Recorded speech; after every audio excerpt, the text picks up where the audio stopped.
Seguramente conocen los nombres de los arcángeles Miguel, Gabriel y Rafael. Se les menciona en los textos sagrados, se les dedican templos, y sus imágenes han inspirado a artistas. Pero, ¿qué pasaría si les dijera que hubo un tiempo en que en esta lista figuraba otro nombre, no menos importante? Un nombre que fue borrado de la mayoría de las versiones de la Biblia. Hoy vamos a adentrarnos en la historia olvidada del arcángel Uriel. Descubriremos quién fue, qué poderes poseía y, lo más importante, desvelaremos el misterio de por qué su figura fue tan decididamente eliminada del canon. Les prometo que, al final de este video, su visión de la jerarquía angelical ya no será la misma. Así que, retrocedamos un poco en el tiempo. Es importante entender que la Biblia, tal y como la conocemos, no cayó del cielo en una edición encuadernada. Es una recopilación de textos que fueron escritos, editados y seleccionados a lo largo de muchos siglos. El proceso mediante el cual se decidió qué libros considerar sagrados y cuáles no, se conoce como la formación del canon. Es precisamente en los textos no canónicos o apócrifos donde encontramos a nuestro protagonista. En aquellos tiempos existían numerosas escrituras que describían la estructura de los cielos, las acciones de los ángeles y las profecías sobre el futuro. Y en muchas de ellas, Uriel desempeñaba uno de los roles clave. Así que, conozcamos un poco mejor a nuestro protagonista. ¿Quién es exactamente este Uriel? ¿Y por qué en la antigüedad su nombre estaba en boca de tantos creyentes? Empecemos por su propio nombre. Uriel, en hebreo antiguo, significa luz de Dios, o fuego de Dios. Y no es meramente un apodo atractivo, es un reflejo directo de su esencia. Imaginen a un ángel que no solo trae mensajes, sino que encarna el conocimiento mismo, la iluminación. A Uriel se le consideraba el ángel de la sabiduría y las profecías. Era quien podía descifrar los misterios más complejos del universo, explicar el movimiento de las estrellas y predecir el futuro. Su figura es la de un sabio celestial, un guardián de los secretos divinos. En algunos textos se le representa con un libro o un rollo en las manos, simbolizando el conocimiento que otorga a la humanidad. Pero no hay que pensar que Uriel era una especie de inofensivo bibliotecario. La segunda parte de su nombre, Fuego de Dios, revela una faceta diferente, más imponente. Este fuego podía ser tanto luz de la verdad, como llama de la justicia divina. Por ello, a Uriel también se le consideraba el ángel del arrepentimiento y la retribución. En algunos apócrifos, es él quien guarda las puertas del Edén con una espada flamígera tras la expulsión de Adán y Eva. Y él, según la tradición, es uno de los ángeles que impartirán justicia al final de los tiempos. La mención más prominente e importante de Uriel la encontramos en el llamado Libro de Enoc. Este es un texto antiguo y sumamente influyente que, si bien no fue incluido en el canon bíblico de la mayoría de las iglesias, fue increíblemente popular en el cristianismo primitivo y el judaísmo. Pues bien, en este libro, Uriel es uno de los 4 arcángeles principales que están de pie ante el trono de Dios, a la par de Miguel, Gabriel y Rafael. Es a él a quien Dios envía a Noé para advertirle sobre el inminente diluvio universal y enseñarle cómo construir el arca y salvarse. Piensen en esto. No fue Gabriel, ni Miguel, sino Uriel, quien fue honrado con esta crucial misión para la salvación de la humanidad. Fue el guía de Enoc en sus viajes a través de los cielos, mostrándole la estructura del universo y los misterios del futuro. Su papel fue colosal. Uriel no era meramente un sirviente, sino un mentor, un guardián y un juez. Pero, siendo tan importante y venerado, ¿qué fue lo que falló? ¿Por qué una figura de tal magnitud terminó de repente al margen de la historia oficial? El problema, paradójicamente, residía en su inmensa popularidad. Y no solo la suya, sino la de los ángeles en general.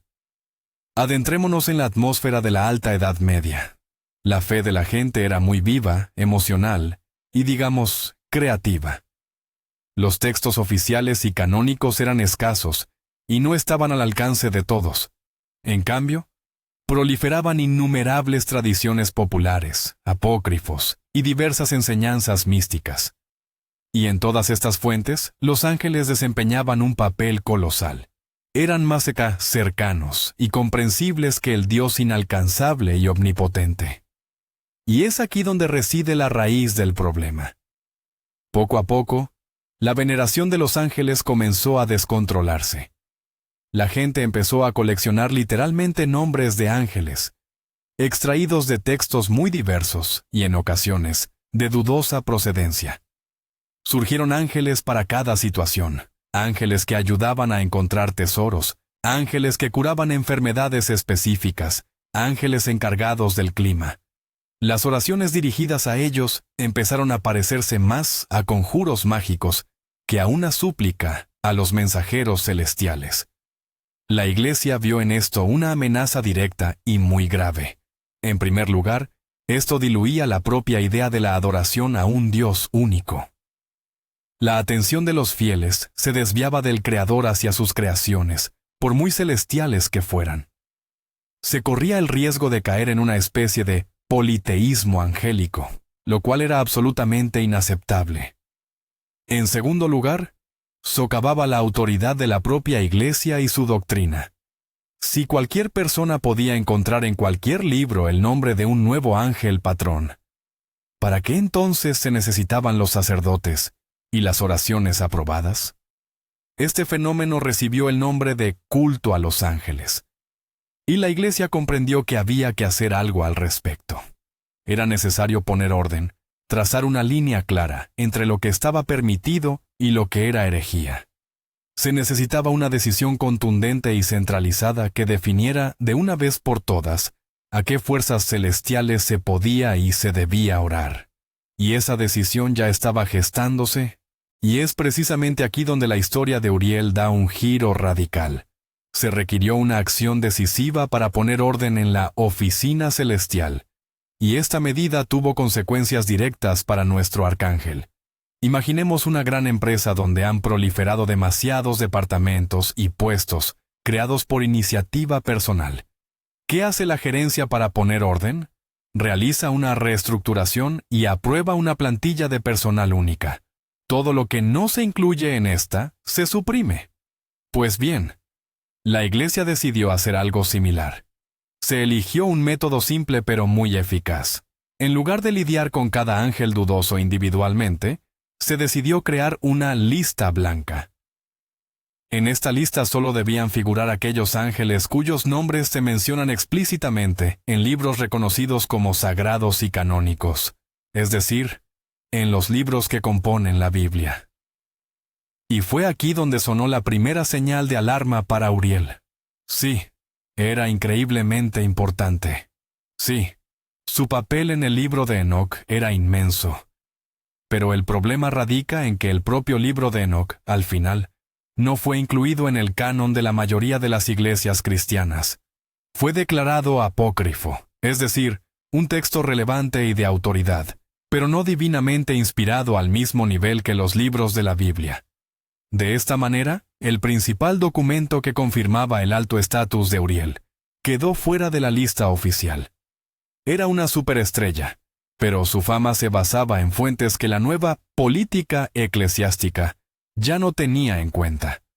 No era maligno, no había cometido pecados. Simplemente resultó ser un personaje de un libro incorrecto. El escenario estaba listo para el acto final. Se había identificado al enemigo, un culto incontrolable de ángeles. Se había ideado un método de combate, una estricta filtración canónica. Solo quedaba ratificar oficialmente esta decisión al más alto nivel para que se convirtiera en ley para todos los fieles. Y ese momento estaba ya a la vuelta de la esquina. Si vous ou un de vos proches oubliez des informations importantes, fraîchement acquises, et que cela se produit régulièrement, perturbant le cours normal de la vie quotidienne, c'est là le signal d'alarme sur lequel il faut porter la plus grande attention.